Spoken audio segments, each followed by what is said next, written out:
David for organising all of the musical replacements, because David mentioned a few days ago that there was a bit of an issue on the music side, and I offered the old sort of brethren approach, which I'm used to, which is no music and just singing.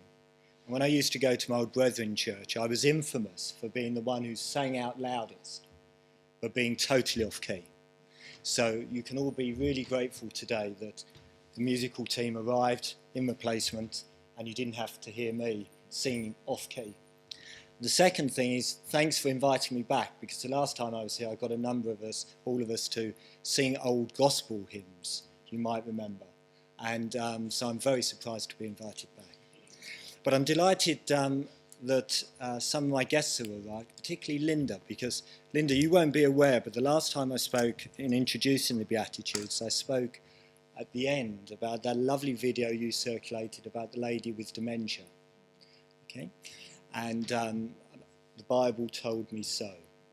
And Linda does some great work with people with dementia and music. So when we have the coffee later, Linda is a really great person to speak to as well. And we invited a South African friend who you can chat to as well about old times. So it's my sort of responsibility today to sort of pull together the different aspects of the Beatitudes. But I want to cut into that in a slightly different way. And I've been reflecting, and maybe it's a sign of age. I've just passed my 54th and a half birthday. And sometimes it's with the long lens of age. You see life in different ways. And I remember when I was growing up, when I was about my son's age, I was thinking the world was quite a scary place, because it was when there was all of the fear of nuclear Armageddon. And I guess before then, and we actually I'll maybe talk about this later, there was all of the issues around the Second World War and the celebration of VE Day last weekend. And that must have been a scary time. But maybe as I get older, you know, you sort of realise, hold on, there's a whole series of stuff to worry about. There's all the sort of personal stuff, like the aches and pains that come with getting older. Like, I don't know why, but in the last 3 or 4 weeks, my heel, I know you're not interested, but my heel has been absolute agony. And I've got some funny thing going on with my foot. And then, you know, probably all of us, we sort of have these different tests, and all these different things come up in the tests, which when we were younger didn't even know existed. You know, who knew about prostate cancer 30 years ago? Okay? Now everyone's tested for it all the time. And all the different things and all the aches and pains start to come out. And then you start to worry about your pension. Is your pension going to be enough? Oh no. What happens if I live beyond the age of 82? I run out of money. And then you start to worry about your kids. Oh dear, you know, in the old days, you know, kid got a job, you know, you got your first job, and then you'd stay with the company and you'd have a career and everything would work out all right. Now it's different. And then you stand back and you look at the rest of the world and you think, well, hold on, we're living in some really strange times. You know, economically, being boring, because I'm an economist and I can go straight to being boring, trust me. Low interest rates, like they are at the moment, are really odd. It hasn't happened in 150 years to have interest rates as low as they are without the war. In Switzerland, you have to pay the bank to look after your money. You can borrow 30-year money in Germany for just under 1%. Trust me, that's really odd. And that means economically, the world is really odd. Politically, you know, really strange things are happening in the Middle East. You know, first time in 100 years, Saudi Arabia is starting to really impose itself militarily. It's going into Yemen with its own troops. Never happened before. Sunni and Shia wars going on in the Middle East. Really frightening stuff. And that's before you even start to think about ISIS. Okay? The world is a really frightening place. And how as Christians should we respond to that? And when I think about the Beatitudes, again, when we started off this sort of study on the Beatitudes, we had that lovely, David kindly got it, Robert Powell video of the Sermon on the Mount. And you think about those sort of, what that must have been like, and the audience to the Lord on the Sermon in the Mount. And they would have had a different bundle of worries. They would have been worried about leprosy. If you got leprosy in those days, you were banished, and basically your life was at an end. They had no pain relief. They didn't have ibuprofen for the dodgy hill. They weren't able to go to doctors and get proper intervention. Their life expectancy was under 50. They worried about starving. They had a different bundle of worries. There's nothing new in life about being worried. But as you get older, your worries change. When you're young, you've got a different bundle of worries. When I go out, will people think I'm interesting? If I go out to a party, will anyone find me attractive? Does my nose look big in this? All of that stuff. Your worries change. But what the Beatitudes is all about, and when the Lord gave the Sermon on the Mount, the Beatitudes is all about a fantastic hope. A hope of a better life. Now, a number of you know in the Bible study group that a number of the men go to who are here today, we read the Bible last year. And the reason I wanted to put that numbers reading in is one of the wonderful things if you read the Bible. And lots of people mock or haven't even read the Bible.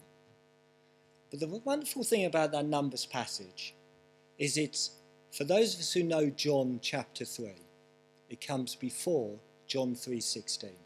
The reference to that incident where Moses had to put the serpent on the pole. And you had all the Israelites walking around as ever. The journey should have taken them 40 days to the promised land. It took them 40 years because they kept on moaning. So they're having another moan as they're going around Mount Edom. And the Lord gets annoyed. So he sends the snakes in to bite them. And boy, oh boy, do then they get worried. They know they're going to die. Okay? So they go to Moses and say, we're sorry. Okay? So that Moses goes to pray to God. And God says, if they look at the fiery serpent, it depends on your translation, fiery serpent on the pole, they'll be saved. Saying sorry wasn't enough. They had to look at the serpent on the pole and have faith. Just looking wasn't enough. They had to have faith that looking at that fiery serpent would stop the inevitable death heading their way. And the same is true to each of us now. Sometimes we feel a bit embarrassed about the Christian message. And you'll hear some say, you won't hear me say, but you do hear some say, actually all religions have got their own sort of equivalents. That's not what the Bible teaches. The Bible is really quite black and white. It's interesting with all of the troubles going on in the Middle East at the moment. The Old Testament talks about an eye for an eye and a tooth for a tooth. You go out and kill people. There's lots of killing. David, much as I love him, King David, boy oh boy was he a warrior with his 200 foreskins that he came back from the Philistines. Okay? David knew how to slay people. The Quran has the jihad, has holy jihads. You're allowed to go out and kill people. New Testament, you're not allowed to do it. It's about peace. It's about turning the other cheek. It's about recognizing that the only way to heaven is by believing in Jesus and looking at the cross and seeing that the one who was on the cross, Jesus, was there to gain forgiveness for each of our sins. Just like in Numbers, you had to look at the fiery serpent. In today's life, you have to look to the cross. You can't just say sorry to God. Say, sorry, I'm not as good as I should be. We're all in that boat. Every day we're all in that boat of not being good enough. What you need to do is look at Jesus on the cross and recognise he was the Son of God, born of a virgin, died on the cross for you, and rose 3 days later. Okay? That's faith. Okay? If you don't believe in that, taking a big risk. It's your choice. Just like in Numbers, for the Israelites who decided not to look at the fiery serpent. It was pretty obvious to them because all their mates were dying who wasn't looking at the fiery serpent. Bit less obvious for us. But in the day to come, it will be pretty obvious. So given that wonderful message that's been given to us, what should our response be? How should we respond to the fear of all the worries about life? This is a great book. I'm not a great reader, my wife knows that, but this is a great book, A Testament of Hope. It's got all of the essays, writings and speeches of Martin Luther King. Now, Martin Luther King was a man with lots of flaws, okay? Which is one of the reasons I like him so much, I can relate. But on the night before he died, he was in Memphis. And a number of you will know, some of you won't know. He was in Memphis on the night before he died. And he travelled to Memphis despite all of the warnings that a lot of people were out to kill him in Memphis. And so he arrived at a Baptist church and he starts to give a speech. And outside, there are protests from white people in Memphis who don't want him there. Okay. And this was the final thing that he said on the night before he died.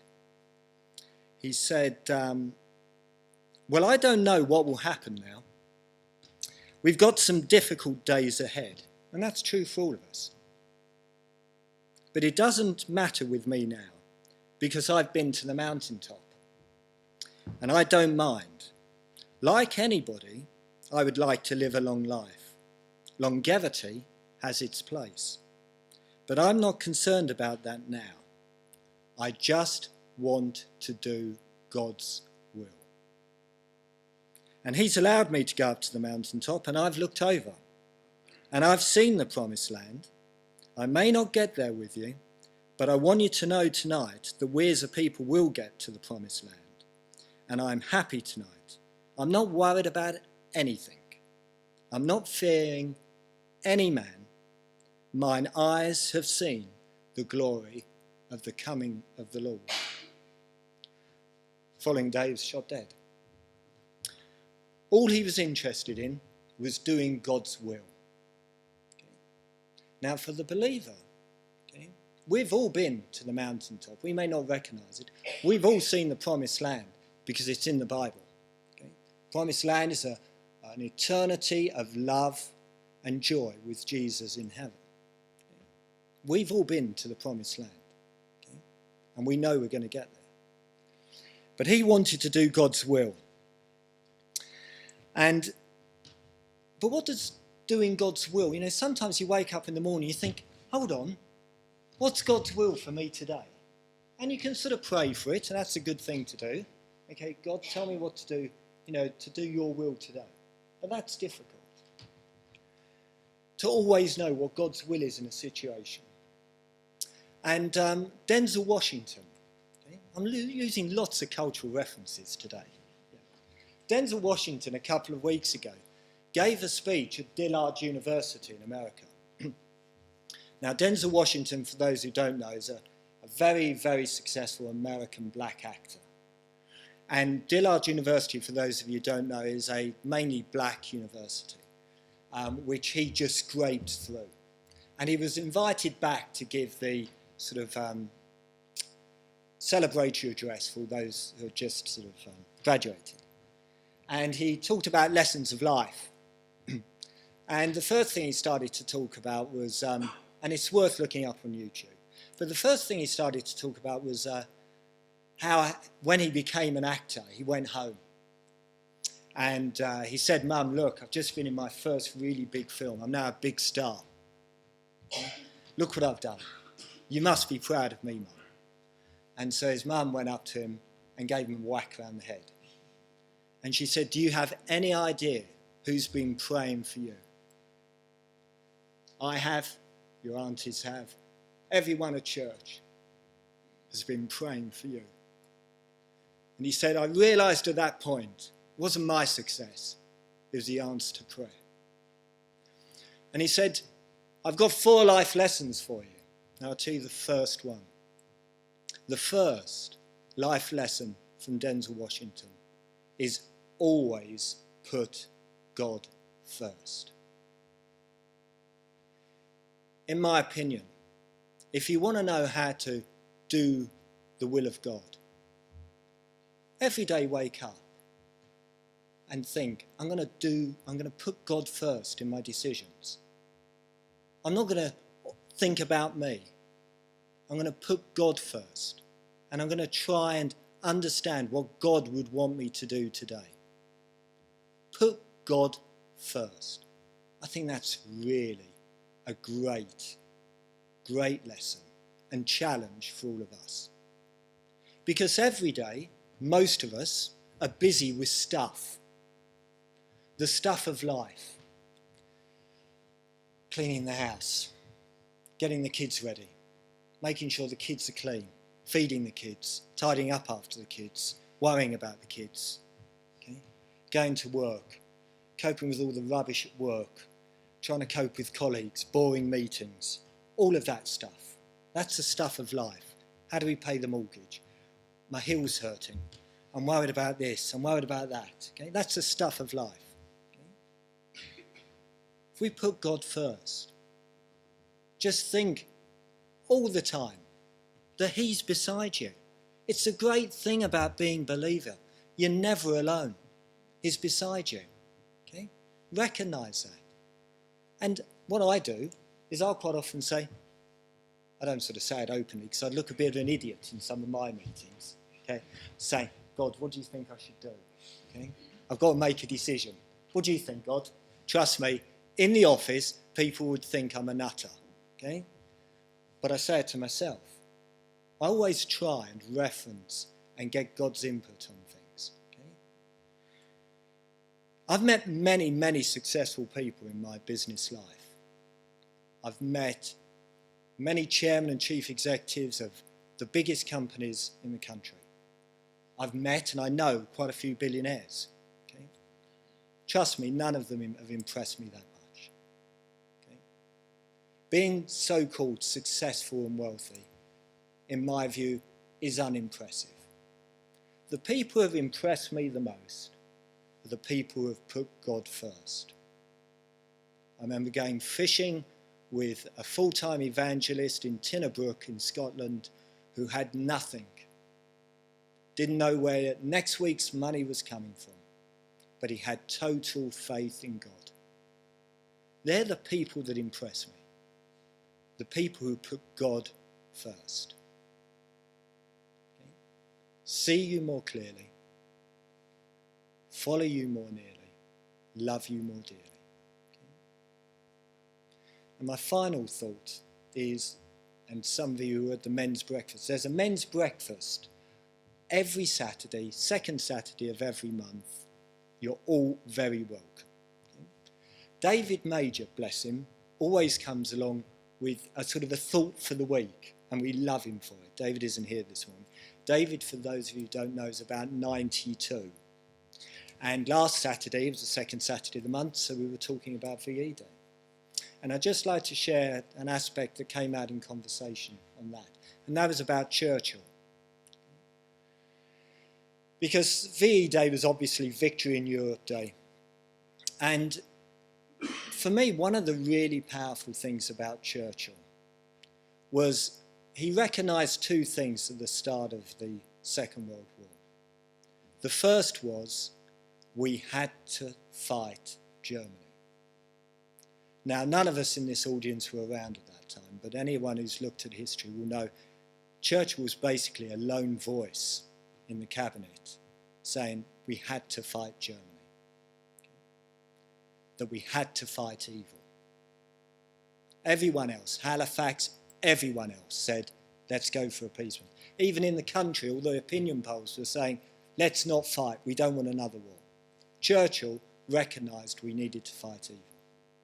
But the second thing he recognised was he couldn't do it, or we couldn't do it on our own. We needed the Americans to help. We needed their money, and we needed their troops. We couldn't win on our own. So he spent all of his time trying to get loans out of America to help pay initially for the war until Pearl Harbor comes along, and then American self-interest decides that they actually will supply some troops. But Churchill recognised we couldn't do it on our own. Same is true for us now in life. With the aches and pains, with the worries, if you think about where your life is going, you can't do it on your own. All of us need to recognise we need help. And the help is there, being offered right now. Jesus is saying to every one of us, I love you. I love you so much. I died on a cross for you. And now I'm at the right hand of God, wanting to say to God, forgive him. I've done all of that for you.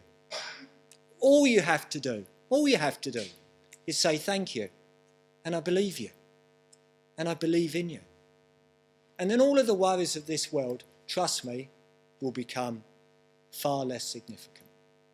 Because at the end of the day, it's just a life. Like Martin Luther King said, okay, I'm not bothered about longevity. I am bothered about doing God's will.